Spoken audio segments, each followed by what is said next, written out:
You can be what you wanna be. Be what you wanna be. You just be what you wanna be with me.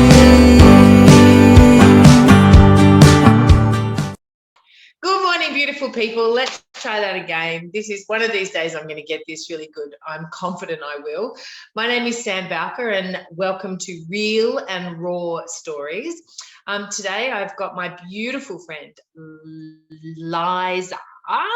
Liza Freyer is a beautiful friend of mine who I got to meet some years ago now. I'm not actually sure how long ago. She might be able to tell us.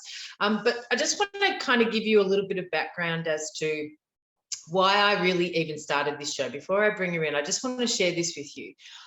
In the work that I do, I get to meet some of the most amazing people, and I hear stories that like just blow my mind, right? Stories of overcoming massive adversity, stories of, you know, trials and tribulations. And I realized that I wanted to start sharing some of these stories because I get to sort of like be a fly on the wall in people's lives in my clinic here on the Central Coast. And some of the people that I meet, and they're just your everyday people that if you saw them, you would never see or know what they've been through. And I just found myself really called to start sharing their stories because you might have noticed, obviously, in the promo of this, you know, I've got a label across my face that says perfectionist, and Liza has one that says I'm not enough. And I don't know if any of you guys can relate to those labels, but we all tend to have labels that we walk around thinking everybody else can see. Right? So, you know, and they're usually not labels that serve us. They're labels that make us feel not good. So I really wanted to start a story, like a series where we got to open up and share the struggles that we have with our labels and what we do to overcome them, right? Because they're just a label and they become our beliefs. So anyway, that gives you a bit of background as to why I started this series and what it is that it's all about. If you don't know anything about me, I'm a clinical hypnotherapist, I'm a performance coach, mindset coach, and I'm really just passionate about helping people live their best life. And Liza is one of these beautiful people I got to meet along the journey. So let's bring her on. Everybody, say hello to my beautiful friend, Liza Freyer. Hi, everyone. Hi, Sam. Hey, how you going? Gorgeous. So, look, massive thank you. I know that I'm really grateful that you've decided to come on here today. And then just yesterday, I tell you, you're like the lady of the minute, aren't you? I just happened to see you on another person's page doing an interview. So you're really like out there at the moment. So why don't you give us a bit of your background, Liza, and tell us, you know, A, why you even agreed to be here today, and B, what it is right now that's happening that's causing you to be out there speaking. Okay, so I have always lived on the Central Coast, moved up from Sydney. I had a different sort of background in my childhood. I was raised by my grandparents. My mum was in my life, but yeah, just a little bit distant there. And with my dad, yeah, I didn't have much contact with him. So yeah, went to school, did all that, was a hairdresser for 37 years. And married a Central Coast guy, 2 beautiful boys, and yeah, what was the second question? Sorry. That's okay. You're doing amazing. So I guess it was just really like I noticed, as I said, that you were being interviewed again the other day, and I can't remember the title of that. What was the title of that interview? Because it was all about. Yeah, so it was for bounce back from breast cancer. So well, she wasn't a friend to start off with, but she is now. Through my journey, in 2018, I was diagnosed with breast cancer.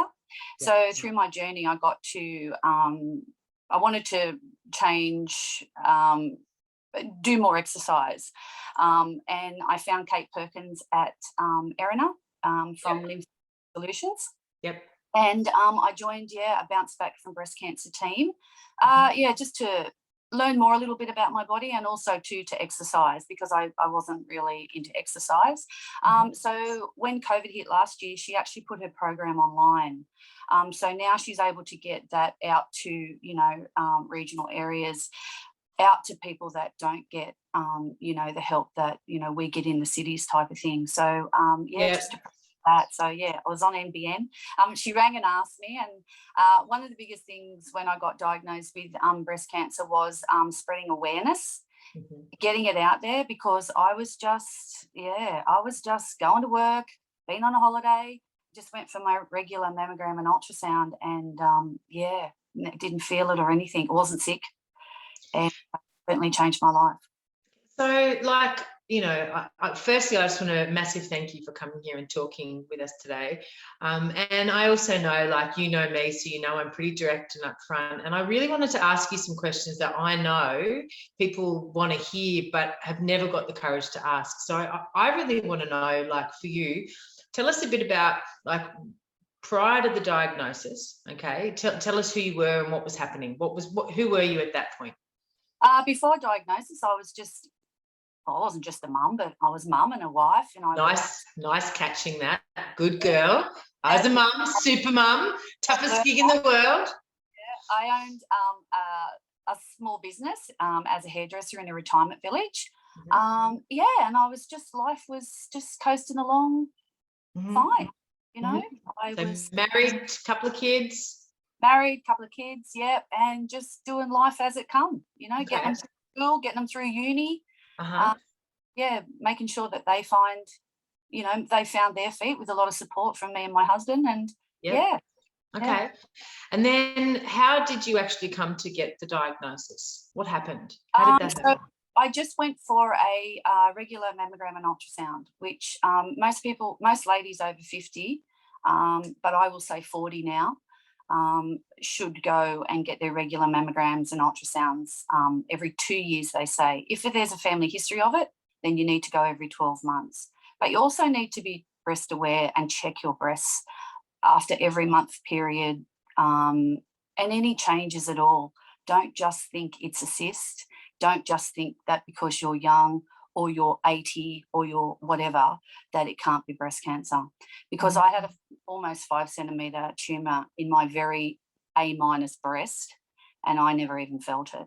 Is that right?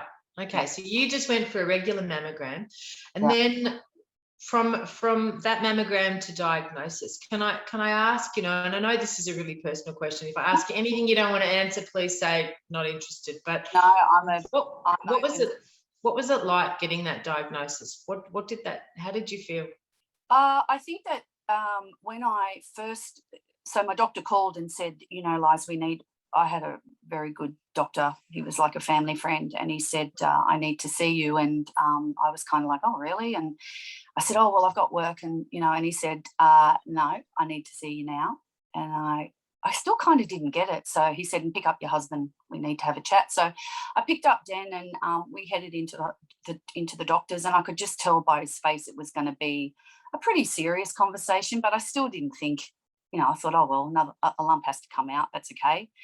And yeah, when he gave me, it was like the world went silent, and all I could hear, sorry, I'll get emotional through this because when it comes back into my thoughts, which is a good thing, my husband, oh my God, his heart just, I felt like shattered.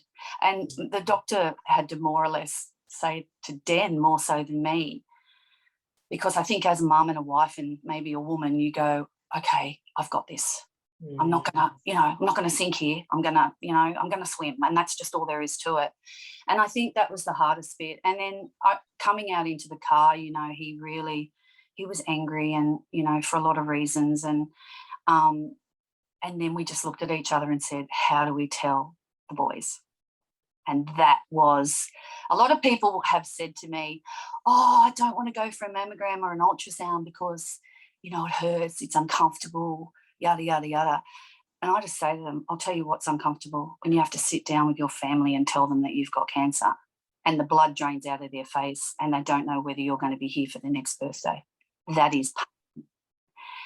But like my boys have always been, two amazing young men, they just, they took it. I mean, one's very quiet, and he kind of just, you know, didn't ask very many questions.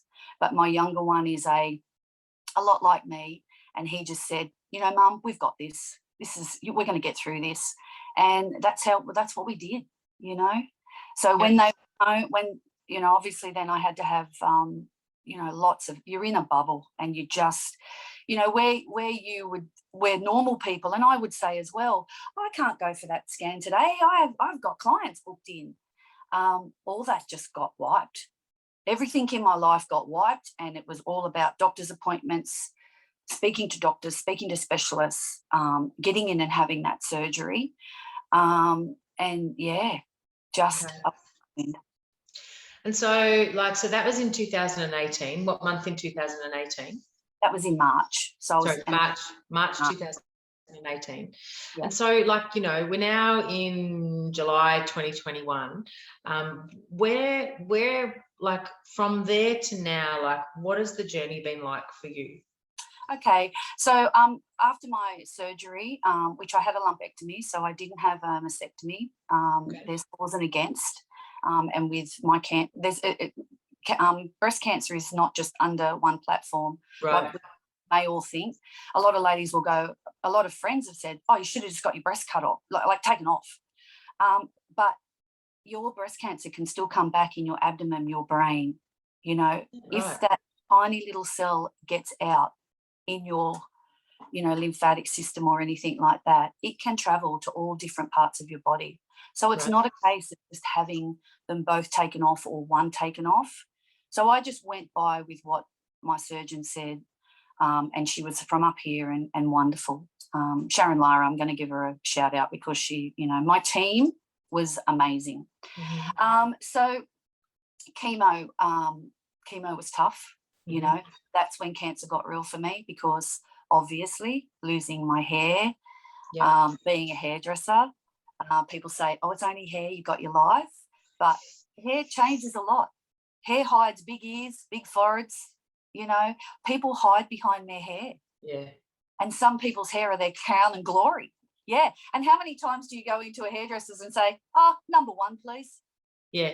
No, never. That's right. So expectations of people saying, oh, but it's only hair, Liza. I was like, well, here's the clippers. You go to a number naught and see how you go. Normally when we're going to have a haircut or we're going to have a drastic change, it takes years. If you look back over photos, you basically got the same haircut, except maybe a bit diverse that you had when you were younger, So, this is exactly the hair I had when I was younger. I'm going back to my childhood. This was me in my 20s. Yeah. So, so then all of chemo took a lot out of me, and it still does to this day. And then obviously radiation, and now I'm on a drug called Arimidex, and that causes a lot of its own side effects as well. And unfortunately, I've got a lot of them. So I had to make big changes. So tell me, now, so you're cancer free now? So I'm cancer free now. I'm in remission. So you go into remission, they say, for 5 years, which I never knew that. I went into after chemo, I went into my specialist saying, yes, I'm cured and all this. And he brought me back down to ground and said, well, no, hang on a minute, it's 5 years. Once you get to that 5 years, then you could probably say that you're going to be okay, but you have to be vigilant about your body and different pains that you get, not necessarily in your breasts now, but, in different parts of your body. So I made some big change. I have made some big changes, as you know about it.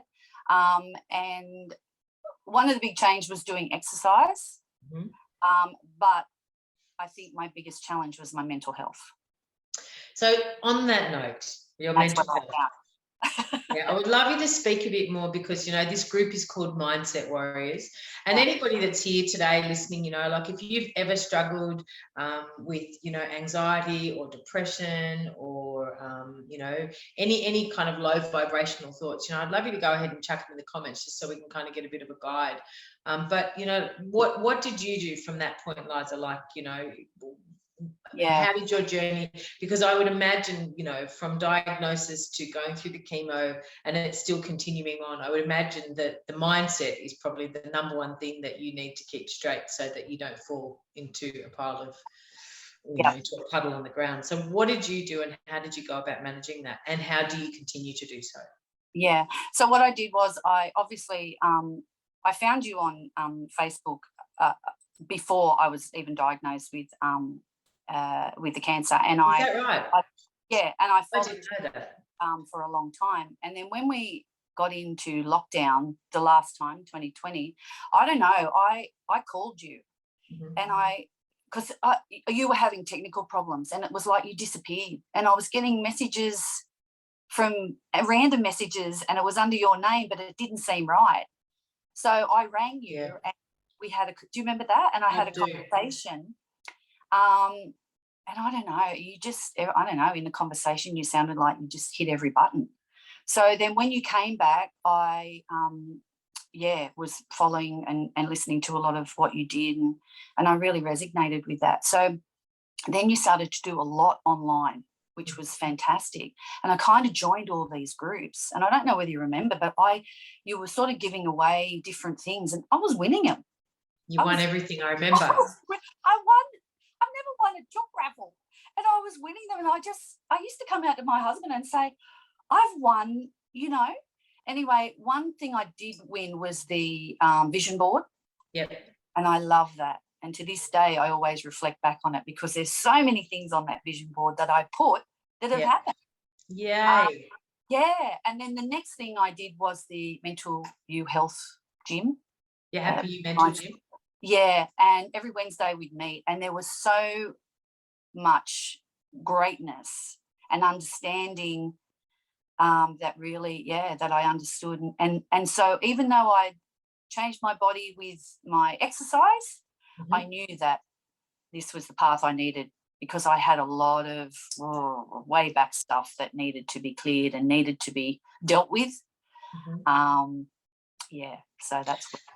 And so, that's cool. I forgot about that. I forgot because my account got hacked and deleted. I remember I was just about to do a live hypnosis session. I got hacked and deleted.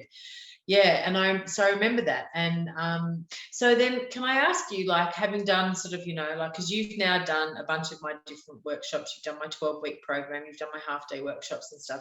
Can I ask, like, is there any practices that you've taken from those things that are now a consistent part of your mental health? Like, is there any sort of processes or practices that you do regularly that you've either learned indirectly or indirectly through that process?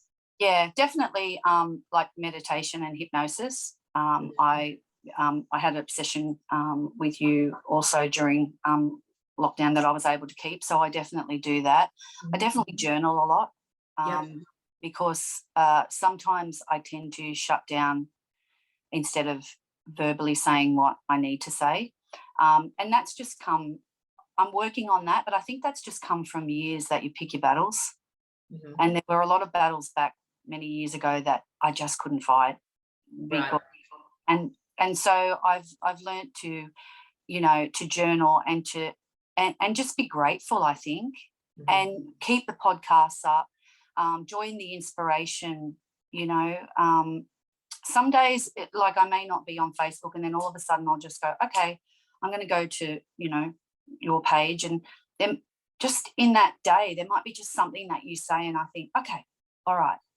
And I think that's always a great thing to have, and always go back over things. Like even with the 12-week, you did it again. So I wasn't at every night, but I was able to listen to it. And so what I didn't get out of the first one, I got a lot more out of the second one. So just having that that mindset of that you can go back in and you can have a look. And not only that, you're pretty good even if I reach out to you, Sam. I mean, you're busy, but you always at some stage get back. So, Oh, thank you. And I feel so incredibly, I guess, privileged and honoured that I get to work with people in this space. And that's why I really wanted to create a series that was based on, not necessarily, and a lot of my friends, oh my goodness, I need to sneeze now, of course. Excuse me. I haven't got COVID, people. Hay fever. But I've got so many beautiful friends and past clients and connections that I've made along the way. And some of them have their own businesses that they want to promote and stuff. And I've run series where I'm, constantly helping and supporting people like that. But I know so many amazing people that have such great stories like you. And, you know, you're such an inspiration to me, because I look at someone that's gone through what you've gone through, and I've watched your journey from being a successful business owner to going, you know, to watching you go through that vision process and the Happy You Mental Gym, and to completely changing your career now. You know, selling the business. Did you sell the business? Is that what you did?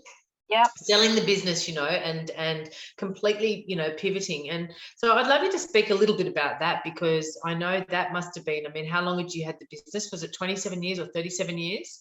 No, I'd been hairdressing 37 years. I'd had the Right. business for 18 years. I haven't ever worked as anything else. I've been a hairdresser all that time. I've always worked. I've never ever not been, you know, without work, whether I worked for myself or whether I worked. Yeah.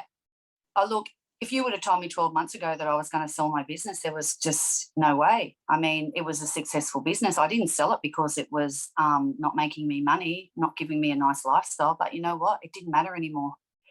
It was every day when I went in, I felt, you know, it was in aged care. So it was in an over 55s. It became draining. It became, I think I have learned that I know my own worth now. And if you give it out, you've got to get a bit back. And I just felt there I wasn't getting anything back, even though it doesn't. And I think that's another thing. I think that even with different people and all that, I think that once you learn that you can give as much as you can to somebody and you can be there for every milestone, everything.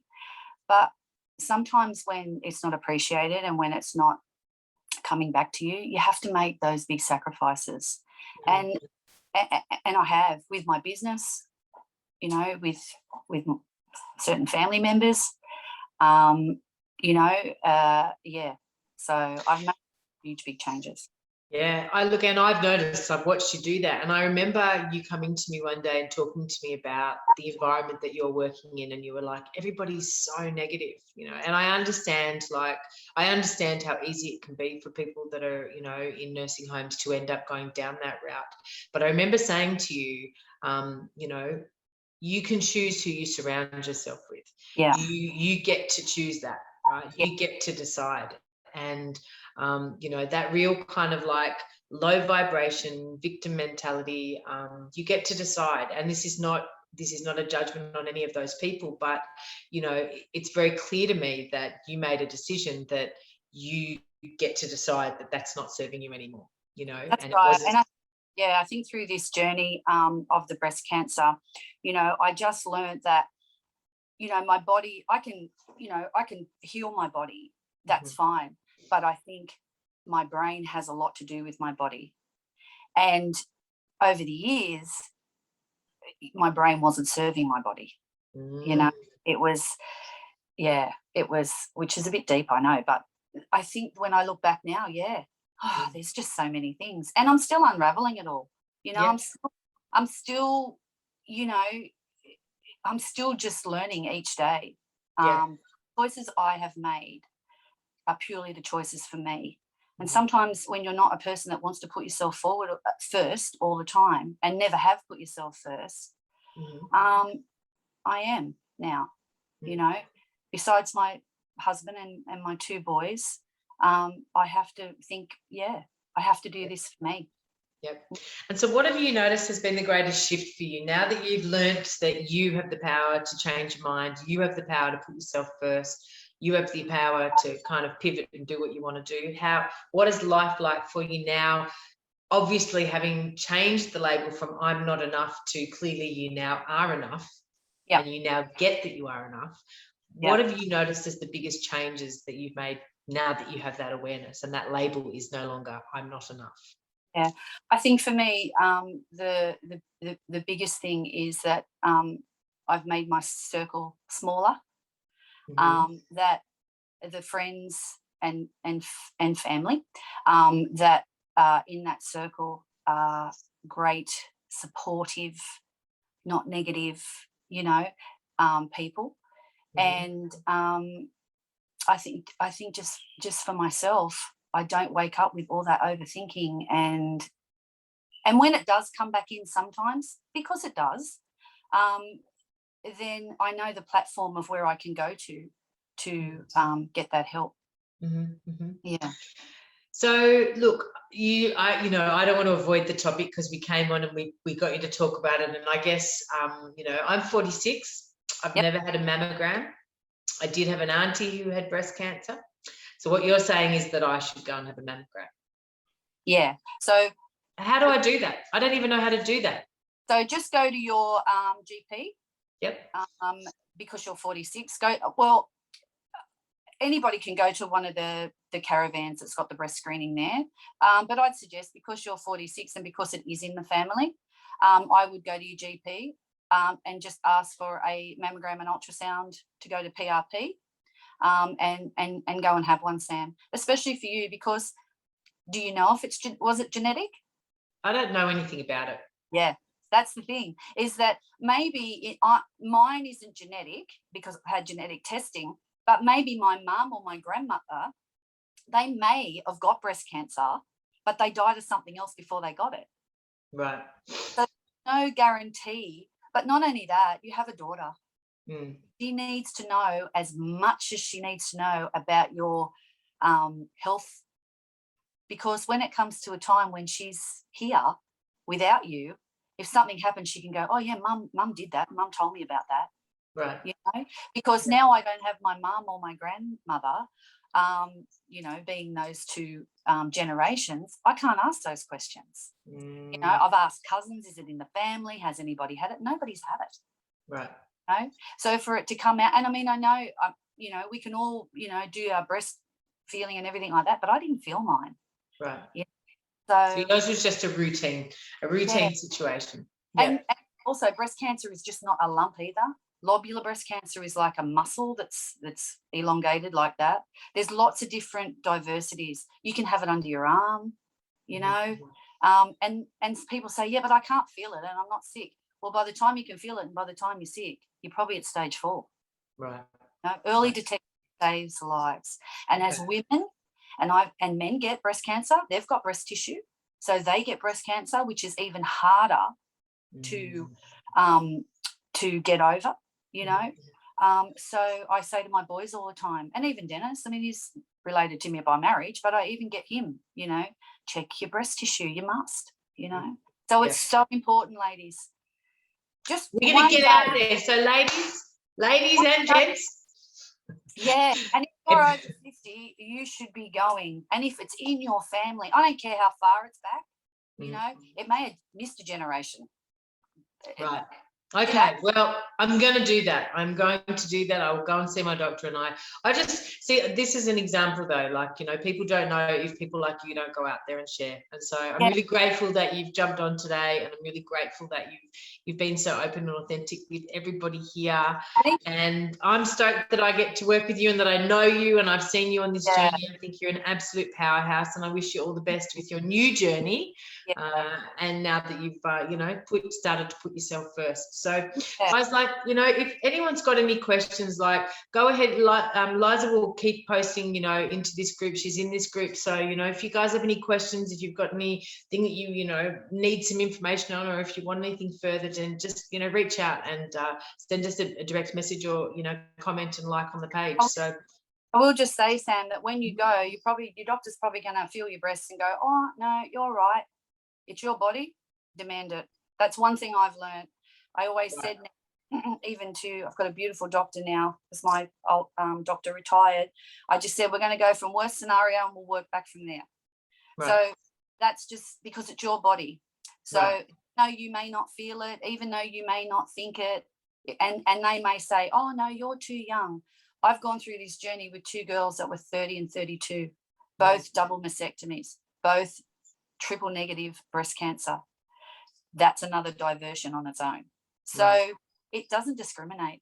Okay, so you can demand to have, so you have to have a referral, you can't just turn up to have one? No, to have a referral. All right, okay. All right, my darling, on that note, we're going to love you and leave you. Thank you for coming and sharing your story. And so now, if you're not enough, who are you now? What's your label now? Oh, I'm enough. I am enough. I'm all that and more. You! I love it. All right, darling. Thank you so much. And if you're watching this, please reach out to Sam. Reach out to her, you know, be involved. You know, you only have to say, probably help me, and she'll get back to you. If they're the 2 words you have to use because you don't want to say any other words, just do it. Thank you, beautiful. Thank you, beautiful. All right, guys, this has been our second episode of Real and Raw Stories. If you've got any questions, reach out, and we will be here next week with another beautiful friend of mine. And I'm not going to tell you who. You're just going to have to wait. I'll share it with you later. But we're here every week, 9:30 Wednesdays, Real and Raw Stories. And if you want to meet someone cool next week, then make sure you tune in and join us. All right. Take Thanks, it Sam. easy. Bye. You just be what